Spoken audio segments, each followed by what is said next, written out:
ኒቃብ ልለብስ ፈልጌ እናቴ ፈቅዳለኝ፣ አባቴ ደግሞ ኒቃብም ጅልባብም እንድለብስ አይፈልግም። እሱ ግን አላሳደገኝም፣ ምክንያቱም ተፋተዋል።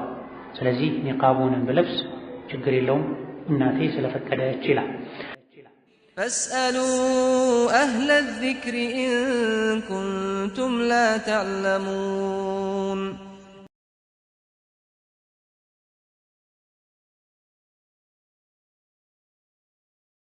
بسم الله الرحمن الرحيم إن شاء الله የተወሰኑ ጥያቄዎችን እናያለን።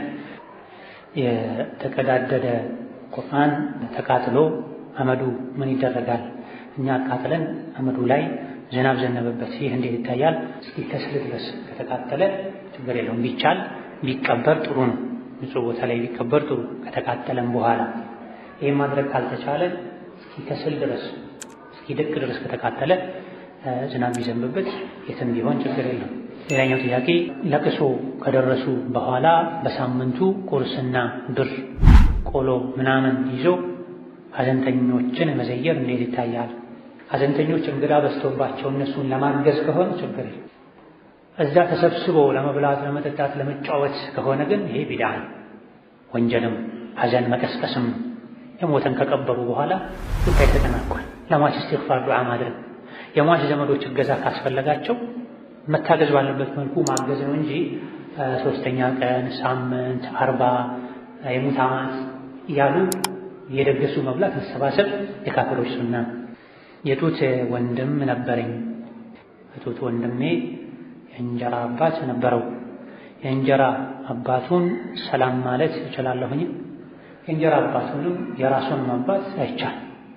ሴት ልጅ የጡት ወንድም ካላት እሷ ቤተሰቦች ናቸው ለሱ አጅነቢ ማይሆኑት እንጂ የጡት ወንድሟ ቤተሰቦች ሙሉ በሙሉ እሷ ላይ አጅነቢ ናቸው።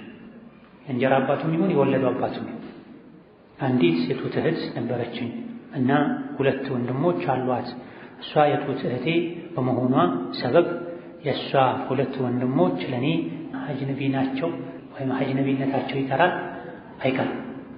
ጡት የጠባ ሰው የጡት ዝምድናው የሚቀጥለው የሚጠናው ከሱ ከራሱ ጋር በተያያዘ ብቻ ነው። ጡት የጠባው ሰው ብቻ ነው ካጠባችው ሴት ጋር የጡት ዝምድና የሚኖሩ እሱና ልጆቹ። ከዛ ውጪ ጡት የጠባው ሰው ወንድም እህት ላጠባችው ሴት አጅነቢ ናቸው። ጡት የጠባው ሰው አባት እናት ላጠባቸው ቤተሰቦች ወንዶች ከሴቶች ሴቶች ከወንዶች አጅነቢ ናቸው። ከዚህ ባጭሩ ጡት የጠባ ሰው ዝምድናው የሚቀጥለው የሚተሳሰረው የጡት ዝምድና የሚመጣው የሚፈጠረው ከሱ ከራሱ ጋር ብቻ እና ከልጆቹ ጋር እንጂ ጡት ያጠባችው ሴት ለሱ ወንድሞች አጅነቢ ናት። ሌላው ጥያቄ ትምህርት ቤት ውስጥ ስፖርት የምንሰራው በሱሪ ነው። ሴቶች ስለሆነን በሱሪ መስራታችን ሐራም ስለሚሆን ካልሰራን ደግሞ እንባረራለን። ሌላ ትምህርት ቤት መቀየር አንችልም። ስለዚህ በፎርጂት የኩላሊት መረጃ ብናሰራ ወንጀል ይሆንብናል ወይ? ምን ማድረግ አለብን ይላል። የውሸት የሕክምና ማስረጃ ማሰራትም አይቻልም። ሴት ልጅ በሱሪ ተወጣጥራ ወንድ ፊት ግዴታ ነው ብላ ስፖርት መስራትም የለባት። መፍትሄው ምንድን ነው? ስፖርቱን በሌላ ነገር መካስ። ስፖርት ዓላማው አእምሮ ማነቃቃት፣ በተወሰነ መልኩ አካል ማጠንከር ቢሆን ስለዚህ ስፖርቱን በሌላ መተካት ማርኩን፣ አሊያ ደግሞ ለሴቶች ብቻ ራሱን የቻለ ግቢ፣ ቦታ፣ ሁኔታ ስፖርት አሰሪ መመደብ። ይህ ሁሉ ካልተቻለ ትምህርት ቤቱን ለቆ መውጣት፣ ሌላ መፍትሄ መፈለግ። ሴት ልጅ የጠባብ ልብስ ማድረግ አትችልም። የጠባብ ሱሪ ነው። ያን ጠባብ ልብስ አድርጋ ደግሞ ጭራሽ እንቅስቃሴ ተጨመረችበት። ይሄ አይኑ ተበሩጅ፣ ትልቁ ግብዳው ተበሩጅ ይሄ ነው። ከዚህ ይሄ ሙስሊም ሴት አትፈቅድ። ከዚህ ለመሸሽ ተብሎ ደግሞ ሳይታመሙ ታምም ያለው ብሎ ማሰራት ውሸት ነው። እስላም ውሸትን አይፈቅድም። ነጃሳ በነጃሳ አይታጠብም። መፍትሄው ምንድነው? ሙስሊም ሴት ነኝ እኔ አይፈቀድልኝም አልሰራም። ግዴታ ነው ካላችሁ ክላስ ውስጥ በሙስሊም ማነው ሴቶችን ብቻ በሴት አሰሩ። ከዛ ውጭ አንፈልግም። አንድ እህት ነበረችና ያቺ እህት በራሷ ብር የከፈተችው ሱቅ ነበረ። ነገር ግን አሁን ላይ ያን ሱቅ እያስተዳደረ ያለው ባሏ ነው እና ከዛ ሱቅ የፈለገችውን ብር ወጪ ማድረግ ትችላለች። ለቤተሰቦቿም አዎ የሚከለክል ስምምነት እስከሌላቸው ድረስ ከባሏ ጋር ይሄን የሚከለክል ስምምነት መስፈርት እስካላስቀመጡ ድረስ ብሩ የራሷ ከሆነ ወጪ ማድረግ ትችላለች። እኔ አስተዳደራለሁ እኔም ይሁን አንቺ ሳንስማማ ሳናሳውቅ ወጪ አናደርግም ካሉ የጋራ ንብረት ወደ መሆን ከዞረ በሱ ማስተዳደር ይሄኔ ሳታሳውቅ ወጪ ማድረግ የለባት። ብሩ የራሷ ነው። ባሏ እንዲሰራ ወክላው ከሆነ ወጪ ማድረግ ትችላለች የሚከለክል ስምምነት ከሌለ።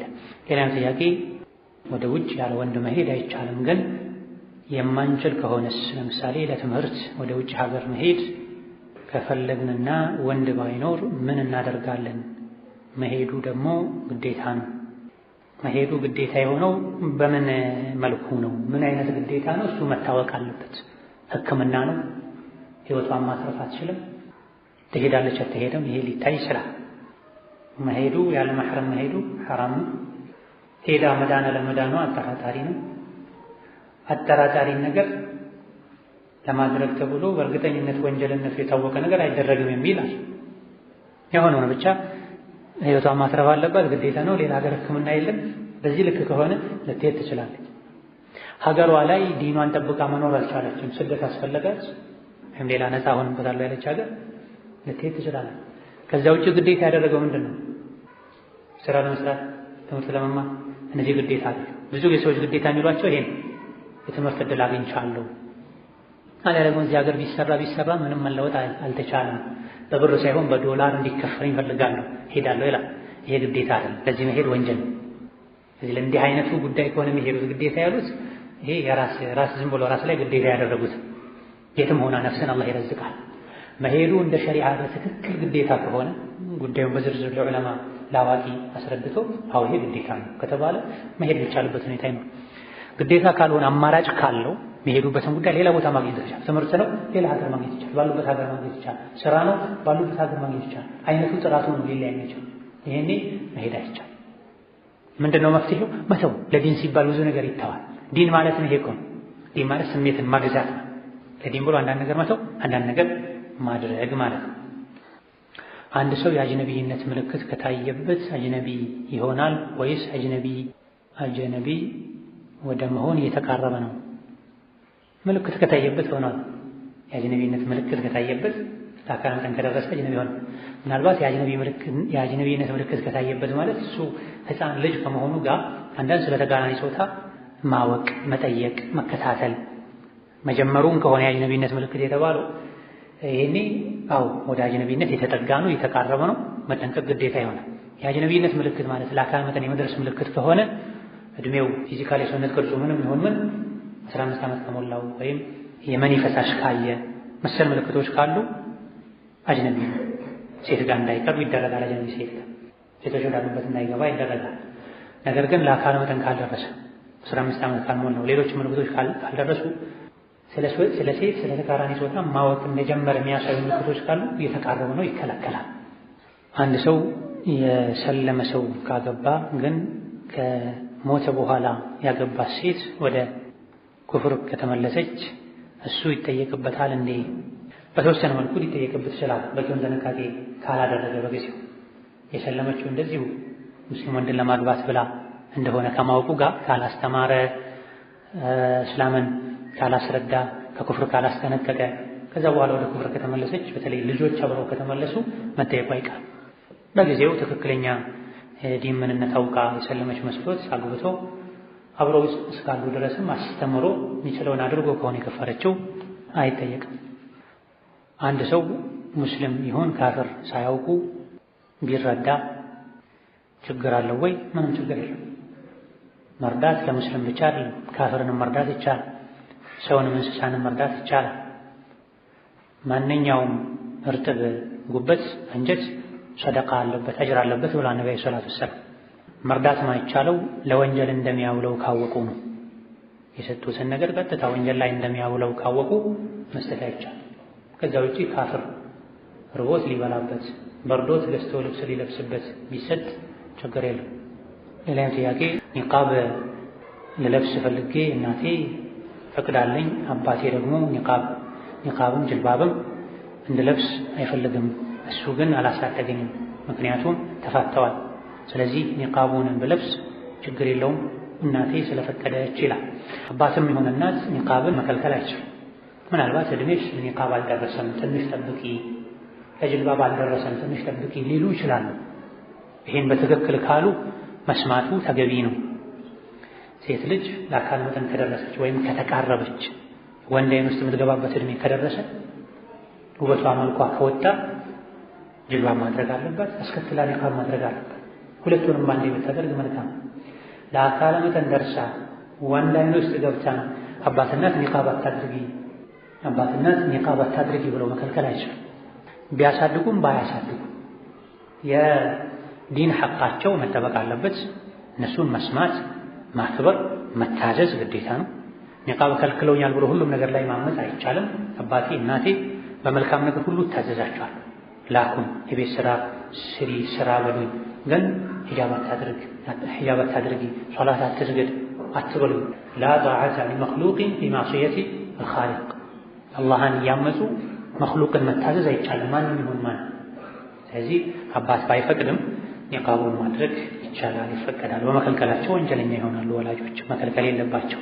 በተለይ በዚህ ትውልዱ በተበላሸ ዘመን ላይ ሴቶችን ኒቃብ እንዲለብሱ ማበረታታት እንጂ ጅልባብ እንዲያደርጉ መገፋፋት እንጂ ወላጆች መከልከል የለባቸው። ሌላኛው ጥያቄ ቁርአንን በገንዘብ ለመጠቀም አታውሉት ስትሉ መስጊድ አጠገብ ቁርአን የሚሸጡ ሰዎች አሉ። እነሱ ላይም ወንጀል ይሆንባቸዋል ወይ? አይሆን። በቁርአን አትብሉበት የተባለው መነገጃ አታድርጉት፣ ጥቅሙን ሰዎችን ማስጠቀሙን ቁርአን መልእክቱን ማድረሱን ጌታችሁ ብቸኛ ዓላማችሁ በቁርአን መነገድ አይሁን ማለት ነው እንጂ ቁርአንን ሸጦ መጠቀም ችግር የለውም። በተወሰነ መልኩ ኺላፍ አለበት። ቁርአን አይሸጥም ያሉ ዑለሞች ፉቃሃዎች አሉ። ሆኖም ግን ቁርአን መሸጥና ዳቦ ጨርቅ መሸጥ አንድ መሆን የለበትም። ንያው አያያዙ መሸጣቱ መለያየት አለበት። ቁርአንን እንደው ሳልሸጥ ማደል የምችልበት አቅም ሁኔታ ቢኖረኝ ደስ ባለኝ ነበር አደርገው ነበር። ግን እኔ ለሰዎች ለማቅረብ ገዝቼ ማምጣት አለብኝ። መግዛት ግዴታዬ ነው። ስገዛ ያወጣሁትን ገንዘብ ሸጬ ካልተካሁት እኔ መኖር አልችልም።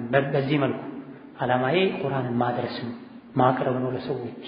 ሁለት ንግድ ነው የምፈልገው ተብሎ ከሆነ ችግር የለውም። ነገር ግን ይሄ ላይ ለካፍር እንዳይሸጡ መጠንቀቅ ያስፈልጋል። ቁርአን ለካፍር አይሸጥም፣ አይሰጥም። መስለም ፈልጋለሁ ካለ በሌላ ቋንቋ የተተረጎመ መልእክቱ ነው እንጂ የሚሰጠው ቁርአን ራሱ ለካፍር አይሰጥም። ለሌላ ለመጥፎ ዓላማ እንደፈለጉት የሚያሳይ ምልክት ካለም ለማንኛውም ሰው መሸጥ አይቻልም። ይሄን ብቻ መጠንቀቅ ነው የሚያስፈልግ። ሌላኛው ጥያቄ ባለፈው ሳምንት በተጠየቀው ጥያቄ ከጅልባብ ስርም ሱሪ መልበስ አይቻልም የሚለውን ያጠቃልላል እና ቤት ውስጥም ቢሆን ሱሪ መልበስ አይቻልም። ሴቶች ጋርስ ሆት ፓንት ከጅልባብ ስር ብንለብስ የማይታይ ከሆነ ችግር አለው ወይ የሚል ጥያቄ። ሴት ልጅ ሱሪ ብቻውን ለብሳ ውጪ መውጣት አትችልም። ሐራም ነው፣ ወንጀል ነው፣ ምንም ጥርጥር የለውም። ኺላፍም ሊኖርበት አይገባም። ሱሪው ረጅም ነው፣ አጭር ነው፣ ሰፊ ነው፣ ጠባብ ነው አይባል። ሴት ልጅ ሱሪ የሚባለን ልብስ ለብሳ ከቤት ከግቢ መውጣት የለባትም። ቅርጽ ማሳየት ባይቀርም ሐያ፣ ኢማን፣ አደብ ያላት ሴት ልብስም አይደለም ሱሪ ለብሶ ከቤት መውጣት። ከጅልባብ ስር ከአባያ ስር ልትለብስ ትችላለች። ንያዋ ይበልጥ መሰተር ከሆነ የሆነ ቦታ ሄዳ አወላልቃ በሱ ተገላልጣ ማትታይ ከሆነ የተሻለው የትም መቼም ሰተር ማለት ነው፣ ጠንቀቅ ማለት ነው፣ ሰፋ ያለ ልብስ መልበሱን። ሱሪ ለምዶባቸው ቤት ውስጥ ግቢ ሱሪ አድርገው የሚወጡ በር ሲከፈት ወንድ የሚገባባቸው በር አካባቢ ሆነው ረስተውት በሱሪ የሚወጡ ይኖራል። ስለዚህ ከሴቶች ጋር ከወንዶች ጋር ቤት ውስጥ ውጪ የሚለው የአለባበስ ልዩነት እንዳለ ሆኖ ሴት ልጅ በተሻላት ያክል ሰፋ ያለ ልብስን ማዘውተር መልመድ አለባት። ማንም ከሌለ የፈለገችውን ልትለብስ ትችላለች። ሴቶች ካሉ ቤተሰብ ካለ የበለጠ ለብቻዋ ስትሆን ከምትለብሰው ሰፋ ያለ በዛ ያለ ልብስ መልበስ አለባት። ካፍር ሴቶች ሲሆኑ የውጭ ሰው ሲሆኑ ወንድ ሲሆን እንዲህ ያለ ነገሩ እየጨመረ ይሄዳል። ተነቃቂው ኃላፊነቱ ከጅልባብ ስር ከባያ ስር የሴት ሱሪ መልበሷ ችግር የለውም። ከስር ረዝሞ የላይኛው አጥሮ የሱሪው መታየት ካላስከተለ መዘናጋትን ካላስከተለ አንዳንዴ ከስር ሱሪ ያደርጋሉ ከላይ የሚደርጉት ጨርቅ በጣም ስስ ሆኖ ሱሪው ይታያል ከስር። ይሄ የሂጃብ መስፈርት አላሟላ። ከስር የተለበሰው ሱሪ ይበልጥ መሰተሪያ ለጥንቃቄ ተብሎ የሚለበስ እንጂ ራሱ የሂጃብ አካል ነው ሂጃብ ነው ልብስን ይተካል ተብሎ የሚለበስ መሆን የለበትም። ማሟያ ነው። የሚፈጠሩ አይታወቅም። መንገድ ላይ ሊወድቅ ይችላል ተብሎ ለጥንቃቄ መሆን አለ። ለፋሽን ተብሎ መሆን የለበትም። ወደ ካፈሮች ጠጋ ጠጋ ለማለት ተብሎ መሆን የለበትም። ሱሪ አድርጌያለሁ ተብሎ ከላይ የሚለበሰው ስስ መሆን የለበትም። አጠር ያለ መሆን የለበትም። የሴት ልጅ ልብስ ቁርአን የመረጠው ጅልባብ ዩድኒን ዐለይሂነ ሚን ጀላቢቢሂን ከጅልባብ ወጥታ ወደ ሱሪ ልትወርድ አይገባም። ኮት ፓንት ከጅልባብ ስር ብትለብስ ችግር አለው? ችግር የለም። ነገር ግን ቅድም እንደተባለው እሱ ብቻ መሆን የለበትም። ላይ ነገር መደረብ አለ። ወደ ወንድነት ባህሪ ይወሰደ እንዲህ አይነቱን አለባበስ እንዲዳፈሩ ያደረገ ስለሆነ ቀሚስ መኖር አለበት። ዓላማው መሰተር መሆን አለበት። ፋሽን መሆን የለበትም። ሌላኛው ጥያቄ ልጄ ሐፊዘል ቁርአን ነው፣ በሕፍዙም ጎበዝ ነው። ነገር ግን ሙስሊም ሆነው ባህሪያቸው ከተበላሹ ልጆች ጋር የዋለ ባህሪው የተበላሸ ሕፍዙም እየጠፋው ነው። አባቱም እኔም በጣም እየታገለን ነው። ልጁ ግን ቀን ከቀን እየባሰ ነው። ከእኛ እየራቀ መስጂድ ነኝ ብሎ ይሄዳል። አምሽቶ ይመጣል። ለምን ቆየህ ሲባል መስጂድ ነበርኩ ብሎ ይዋሻል። መስጂድ እንዳልነበረ እያወቀን ምን ብናደርግ ይስተካከላል? እባክዎትን እሱንም እኛንም ይምከሩን። የኳስ ፍቅር ይዞታል። ወሬው ሁሉ ስለ ኳስ ነው፣ ስለ ኳስ ተጫዋቾች ነው ይላል። በጣም የሚያሳዝን የሚያሳፍር ነገር። አላህ በቁርአን ያከበረው ሰው እንዴት ነው ስለ ኳስ ተጫዋች የሚያወራ? አላህ በቁርአን ሕፍዝ ያላቀው ሰው ከፍ ያደረገው ሰው እንዴት ነው መስጂድ ነኝ ብሎ ሌላ ቦታ የሚሄድ?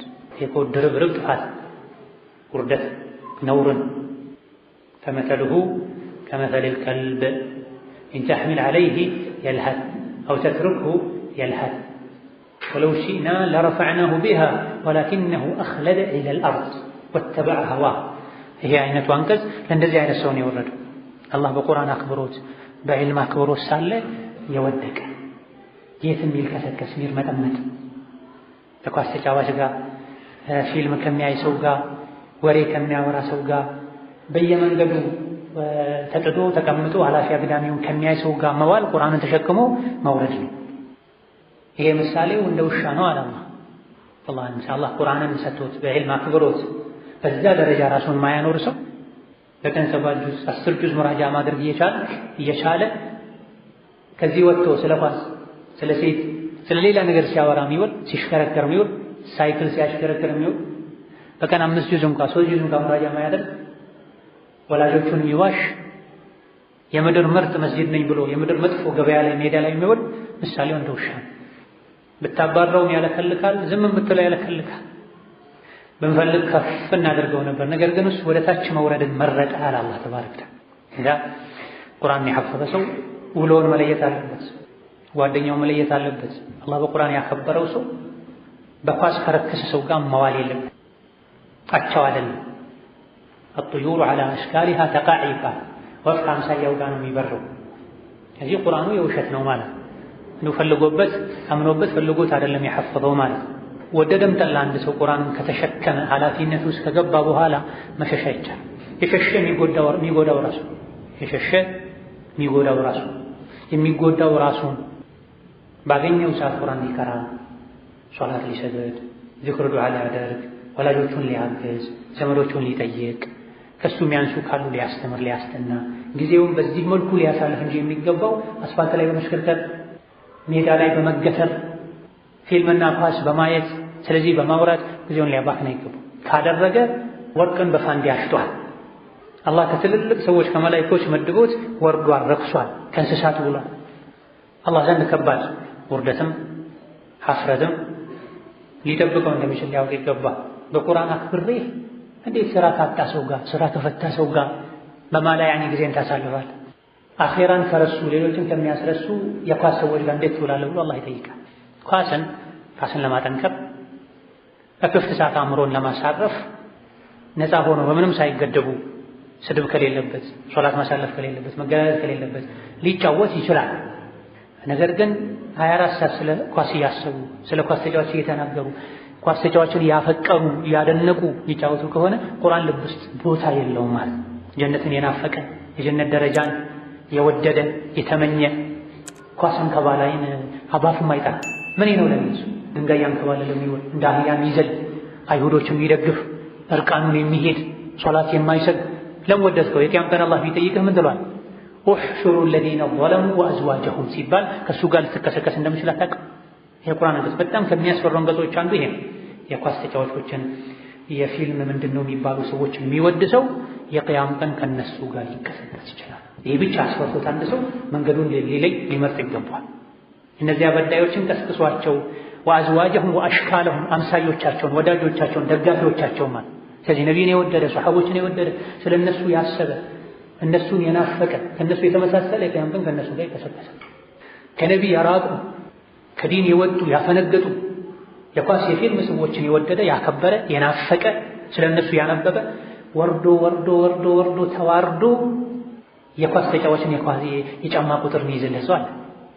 ሲጨቃጨቁ ትሰማለህ። ሁለት ሰዎች የገሌ ጫማ 43 ቁጥር ነው።